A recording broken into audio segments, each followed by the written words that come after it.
ഈ പരാതിക്ക് പിന്നിൽ സഹപ്രവർത്തകർ തന്നെയാണെന്ന് തോന്നുന്നുണ്ടോ? അതൊക്കെ അത് കോടതി തീരുമാനം വരട്ടെ, അത് അതിൻ്റെതായ രീതിയിൽ പോട്ടെ. I won't say that. അല്ല, ഈ പരാതി കൊടുത്ത ആൾക്ക് സിനിമയുമായി യാതൊരുവിധ ബന്ധമില്ലാത്ത ഒരാളാണ്, അതാണ് ഞാൻ ചോദിച്ചത്. സഹപ്രവർത്തകർ എനിക്കും അത്ര ഷോക്ക്. എനിക്ക് ആ ആൾ ഇന്നുവരെ കോൺടാക്ട് ചെയ്തിട്ടില്ല, എനിക്ക് ഇയാളെ അറിയില്ല, ഒന്നും അറിയില്ല. സോ മൂപ്പര് എന്താ പറയുന്നത് എനിക്ക് മനസ്സിലാവില്ല. ഏത് രീതിയിൽ എന്ത് അടിസ്ഥാനത്തിലാണ് മൂപ്പര് കേസ് കൊടുത്തത്, ഏത് രീതിയിലാണ് ഇത് മജിസ്ട്രേറ്റ് FIR ഇടാൻ പറഞ്ഞത്, അതൊന്നും എനിക്കറിയില്ല. ഇതിൽ മാത്രമല്ല, സേത അഭിനയിച്ച ചിത്രങ്ങളായിരുന്നു ഇതിൽ കൂടുതലായിട്ട് കാണിച്ചത്. അതായത് സേതയെ സൂക്ഷ്മമായി നിരീക്ഷിക്കുന്ന സഹപ്രവർത്തകർക്ക് മാത്രം പറ്റുന്ന ഒരു കാര്യമാണ്. പുറത്തുനിന്ന് ഒരാൾക്ക് പെട്ടെന്ന് സാധ്യമാണെന്ന് തോന്നുന്നില്ല. അങ്ങനെ എപ്പോഴെങ്കിലും തോന്നിയിരുന്നു? ഒന്നും പറയാനില്ല. പറയാഞ്ഞിട്ടാണോ അല്ലെങ്കിൽ തോന്നിയില്ല എന്നാണോ? നിങ്ങൾ എന്നെ വിളിക്കൂ, ഞാൻ നിങ്ങൾ പേഴ്സണലായിട്ട് പറയാം. അപ്പൊ തോന്നിയില്ല? ഒന്നും തോന്നിയില്ല. നിങ്ങൾ വെറുതെ എന്റെ വായന ഉള്ളിൽ വാക്കുകൾ ഇടല്ലേ.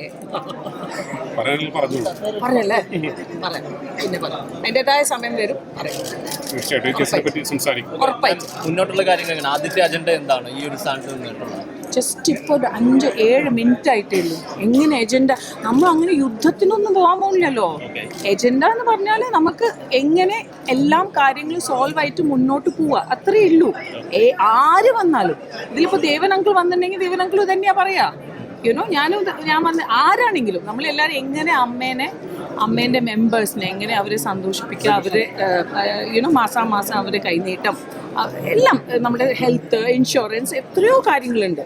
സത്യം പറഞ്ഞാൽ it's a kind of a big charity. അപ്പോൾ ഒരു ചാരിറ്റി ചെയ്യാന്ന് പറഞ്ഞാൽ അതിന് വലിയ ഡ്യൂട്ടിയാണ്. യെസ്, അത് അറിഞ്ഞിട്ട് തന്നെയാണ് ഞാൻ ഈ ഡ്യൂട്ടിയിൽ ഇറങ്ങിയത്.